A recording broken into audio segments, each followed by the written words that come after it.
Good morning. I'm at the CaeDai Wilderness Camp, just slightly outside of Denbigh. So in this video I'm just going to give you an overview of what to expect if you decide to come and camp at this wild camp. So CaeDai Campsite is roughly, I'd say probably less than a mile outside of Denbigh. So if you come here, at least you can go and get provisions from Denbigh. It's a very short walk, or even a 5-minute car drive if that was the case. Now the cost of this place is adults £10 and children £5. Now I don't know how old you have to be start paying for a child. Infants might be free anywhere. But this campsite really is a wild campsite. All it's got on it is a toilet there, which is a composting toilet, and just over there is where you get your fresh water. Now access to this site is actually up that steep brew there. Now you're not going to get a motorhome in here. You probably won't get a camper van in here unless it's 4x4, but 4x4s are fine. Maybe a day like today where it's frosty, you may be able to get a car up and down there, I don't know, but 4x4s are fine, absolutely no problem at all. When you come down here, if you manage to get down here, then you've got a nice little car parking area. So you can park your cars here, and you get a few cars here. I think you got about 10-15 cars here, something like that. There's some rubbish bins, you can put your rubbish in there. There's a bin over there.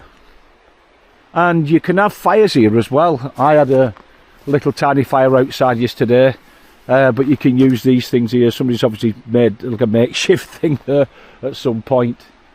Now you can actually camp on this side where I am now. It's very flat. It's quite flat. It raises a little bit at the back, but it's not too bad actually. But if you go to the left of this, where the entrance is, it's flat, but it's a little bit uneven. And I'm in autumn. It's a bit muddy, or it starts to get muddier the more you walk onto it. So if you think about it, just be careful if you decide to come here in autumn. Right, we'll have a wander across the bridge and have a look at on the other side of the actual campsite itself and see what that looks like.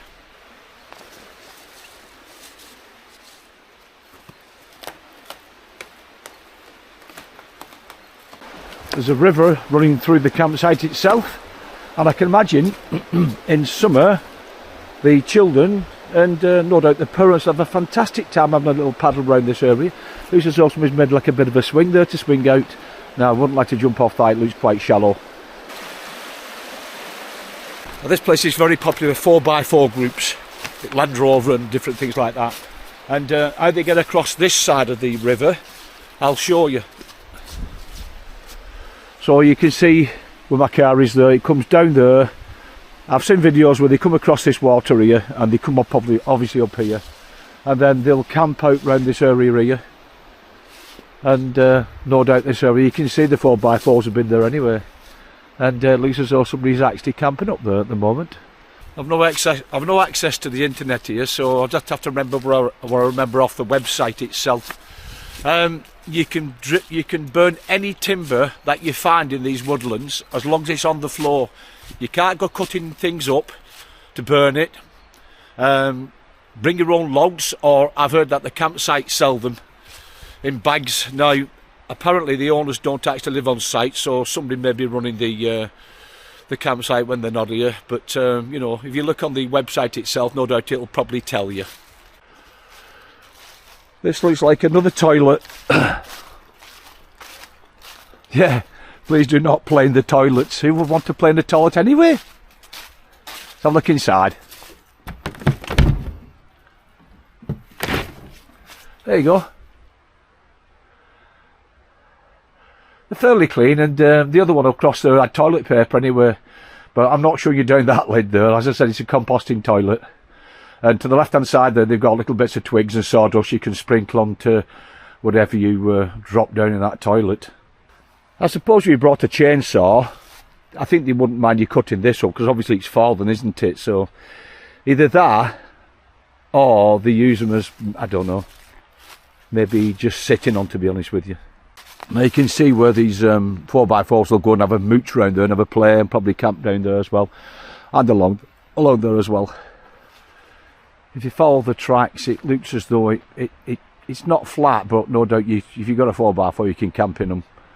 You can camp in them down that area as well.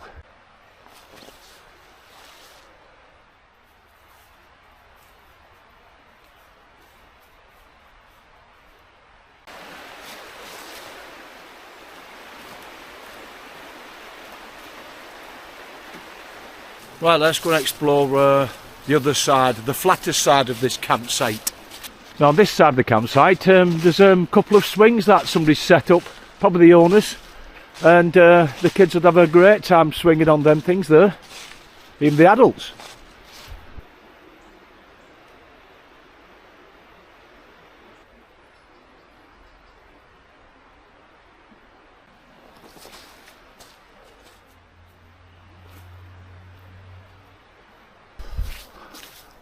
We've got some flat bits here with a slight slope, and obviously it slopes down here anyway. You can see where the 4x4s have got along this here to practice the skills and stuff like that.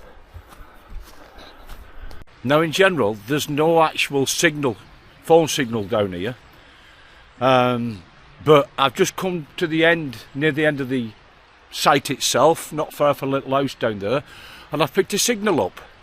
So if you're coming here, then generally you'll get no signal, but as you walk further down towards the bottom of the campsite itself, then you'll get some kind of a signal, if nothing else. Morning. Local, I think. The place seems popular for people who live around here who take the dogs for a walk. It's very rural anyway, obviously. Now, I talked to a lady yesterday and she gave me some information about this site, and that's where I've got some of the information from, actually, what I'm telling you about now. But I'm just walking down here. I'm probably near the end of it now, looking like it is anyway, and no doubt I'll walk down towards the river and show you down there as well, near the bottom end of this campsite. Now this looks like the end of the campsite, to be honest with you, and I'm assuming you can get in that way, but you'd have to have a 4x4 to get in there. You can see that. You won't get in there with a normal car. The best way to come is the proper entrance.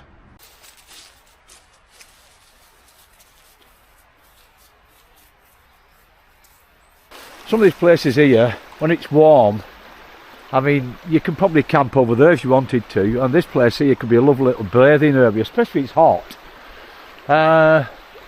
The tree line will no doubt keep it a bit darker, as it would be. It's in autumn now, so there's not many leaves, but I can imagine it being overgrown. It might be a bit dark down here.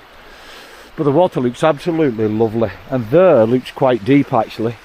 You could probably go paddling, or definitely bathing there, maybe a little bit of a swim, possibly. This area is obviously where they're camping. You can see that nice little bench there. It's quite flat. There's a tub there for a fire. I think I would only camp here if it were dry, because it looks a bit moist to say the least. It's firm though, I'll give it that. It's firm, but it's quite damp here, so I wouldn't camp in winter here. No. There's some little things there where they've probably had a campfire as well. You can see that they've had a campfire there anyway. Right, I'm not sure if this is where a 4x4 would go. Maybe, probably, I don't know, because this is where they go down. They go across there, and obviously some kind of a ramp to get to the other side, and then no doubt probably travel across that as well.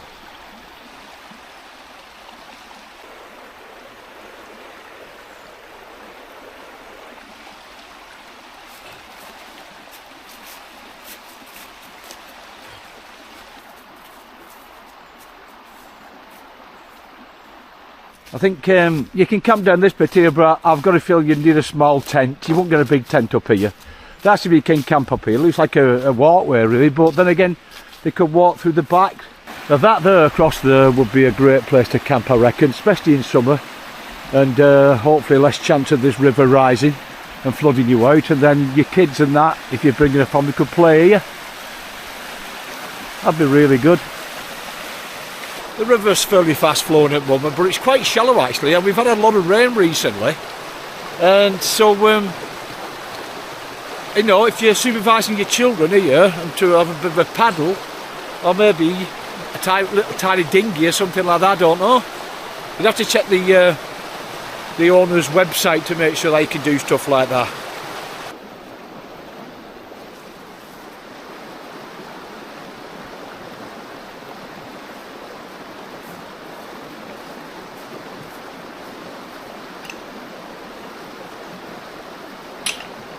Now that concludes looking around CaeDai Wilderness Campsite. Now the campsite, as it says wilderness, basically the amenities are very, very limited. There's no electric. There's one couple of toilets, fresh water. You won't get a motorhome down here, or maybe a camper van. Just too dangerous. 4x4s are fine. You might be able to get a car down here, especially when it's dry, and very dry I mean.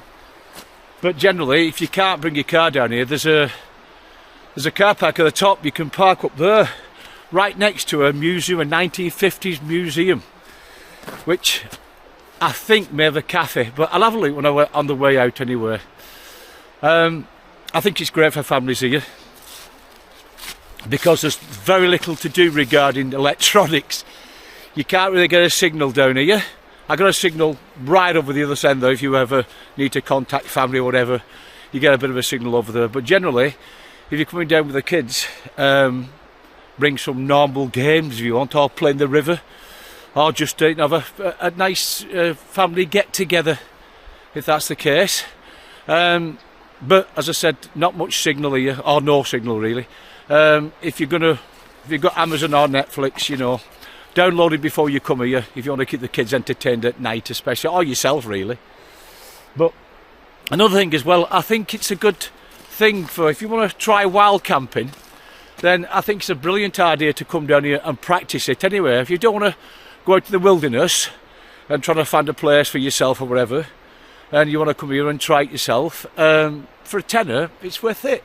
You can you're still wild camping in one way or another, but you've got a toilet here, you've got water here, where obviously if you go in the mountains or whatever you won't have that facility.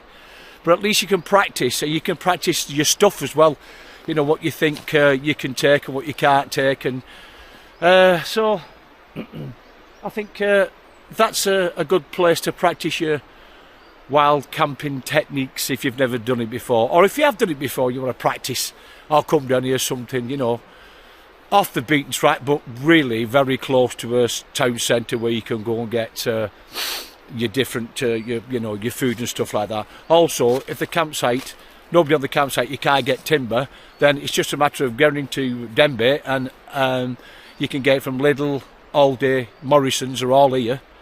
Get your timber from there instead and bring it down here. Yeah, I like this campsite. I'll be coming back here, maybe when it's a bit warmer, I don't know.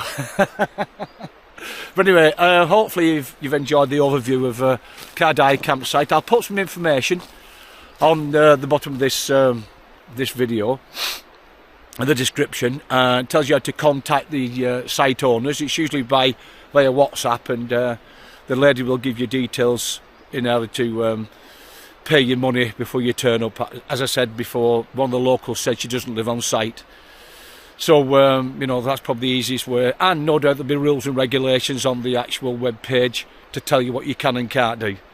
So hopefully you've enjoyed the video, and maybe one day you'll come down here and have a look at what CaeDai Wilderness Campsite's all about.